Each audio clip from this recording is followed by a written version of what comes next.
नमस्कार, मैं अनीता चौधरी हूँ और हम गोवा में हैं। गोवा में अभी उत्सव का माहौल है। इफ़ी जो है अपना 55वां जो समारोह है वो सेलिब्रेट कर रहा है और इस बार का इफ़ी बेहद ख़ास है। इस बार का इफ़ी बेहद ख़ास इसलिए भी है कि कई लेजेंडरीज़ को यहाँ पे रिकग्नाइज़ किया जा रहा है, उनको सेलिब्रेट किया जा रहा है। उसके साथ साथ जब आप यहाँ आएंगे तो कई लेजेंडरीज़ जिनको हम जब देखते हैं तो लगता है कि कब इनको छू पाएंगे, लेकिन मैं भी छू पा रही हूँ। हम यहाँ पे आपको मौजूद मिलेंगे। सुभाष घई साहब हमारे साथ हैं। सुभाष घई साहब की बात करें तो एक लंबी फहरिस्त है सक्सेसफुल स्टोरीज की। सिनेमा की कालीचरण में शत्रुघ्न सिन्हा, हीरो में जैकी श्रॉफ में, फिर खलनायक में संजय दत्त और उसके बाद ताल में ऐश्वर्या राय। इन सभी स्टोरीज को देखेंगे तो अलग अलग स्टोरीज हैं, अलग अलग पर्सपेक्टिव्स हैं, अलग अलग ट्रीटमेंट है, लेकिन मज़ा आपको उतना ही आएगा इन सारी स्टोरीज को देखने में। आज भी हम देखते हैं सर, आज भी ताल देखती हूँ तो मेरे भी पैर ऐसे होने लगते हैं। आज भी मैं खलनायक देखती हूँ तो लोग खलनायक को एक नेगेटिव स्टोरी मानते हैं और मैं जब उसके लेके अपने सजना को साथ चली, जब वो रोमांटिक गाना सुनती हूँ तो आज भी दिल की धड़कनें तेज हो जाती। सर, ये जो फिल्मों का ये सफ़र है जिसमें जो इतना वर्सटाइल है, कहाँ से इंस्पिरेशन आता है और कहाँ से इतनी स्टोरीज लेकर के आते हैं आप?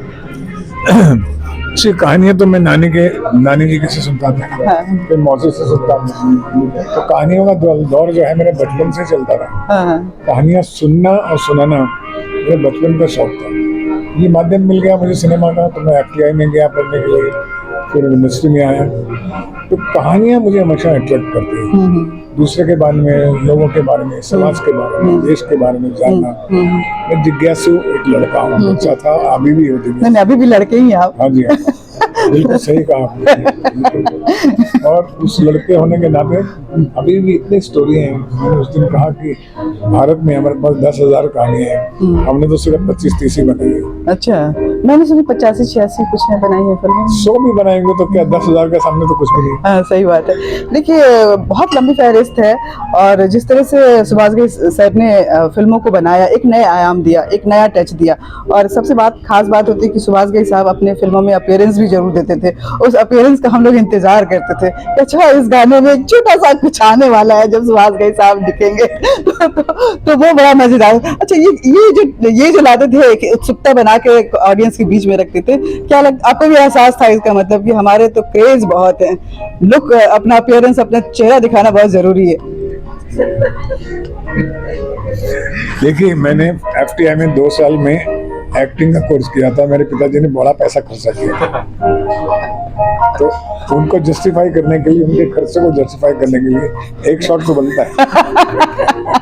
देखो, बड़ों को हीरो बनाने वाले एक शॉट पे सेटिस्फाइड हो रहे हैं। सर, बहुत सारी चीजें, बहुत सारी बातें हैं कि आपके फिल्मों से सीखने को भी मिलती है और देखने में भी तो अच्छा लगता ही है, क्योंकि आप तो बोले कि मैं कहानियां मुझे अच्छी लगती थी, आपने कहानियों को बनाने का भी माध्यम चुना और उन लोगों के सामने पेश किया। कुछ कहानियां सफल हुई, कुछ असफल हुई। सफलता में लोग कहते हैं कि सफलता जहां आपको कॉन्फिडेंस देता है, असफलता उतना ही आपको मैच्योर बनाता है। आपने सफलता और असफलता, क्योंकि जो न्यू जनरेशन है वो आपसे बहुत कुछ सीखता है, तो आपने सफलता और असफलता के बीच में वो जो रास्ते तय किए उसके बारे में जरूर जानना चाहूँगी। देखिए, मेरे हाथ में मोबाइल है, मैं यहाँ देख रहा हूँ, पर मेरे हाथ मजबूत नहीं होंगे तो मैं नहीं देख सकता। इसका जो पीछे है वो भी उतना ही इम्पोर्टेंट है जितना फर्क। तो ये सफलता और असफलता एक 2 sides of the one coin. सफलता का भी उतना ही सीरियस लीजिए, असफलता का भी उतना लीजिए। दोनों का मजा लेते रहेंगे, आगे बढ़ते रहेंगे। ताल के 25 साल हो गए, फिर कोई ताल आने वाला है भविष्य में? Wait and watch. अच्छा, कहीं ना कहीं सूर्य निकलेगा, कहीं ताल निकलेगा। अच्छा सर, एक अभी जो इनॉग्रल फंक्शन हुआ था उसमें आपकी एक मूवी दिखाई गई, गांधी विथ न्यू पर्सपेक्टिव। तो ये गांधी विथ न्यू पर्सपेक्टिव, एक नए दृष्टिकोण के साथ जो दिखाना, वो क्या है, मतलब उत्सुकता है, क्या है गांधी फिल्म जो है, गांधी एक दृष्टिकोण, गांधी एक पर्सपेक्टिव, 2 जनरेशन का पर्सपेक्टिव है। एक मेरी जनरेशन और एक आज के बच्चों के 20 साल की पर्सपेक्टिव। वो गांधी को अभी वेग तरीके से समझते हैं, धुंधला उनको दृष्टिकोण है, जबकि हम लोग जानते हैं तो उन दोनों का जो आपस में तकरार है, Gandhi was relevant today. Gandhi is relevant today or not? And how senior generation think? Manoj Bajpayee साहब ने जो रोल किया है सीनियर एल्डर्स का किया है, यंग लड़के ने 21 साल के लड़के, वो सवाल जवाब है उनके। और किस तरह से गांधी को हमने उनके पर्सपेक्टिव को बच्चों को बताने की कोशिश की। तो मैं समझता हूँ कि हर यंग जनरेशन को फिल्म गांधी पर्सपेक्टिव देखनी ही चाहिए। यंग जनरेशन को क्या टिप्स देना चाहेंगे फिल्मों के लिहाज से, फिल्म मेकिंग के लिहाज से?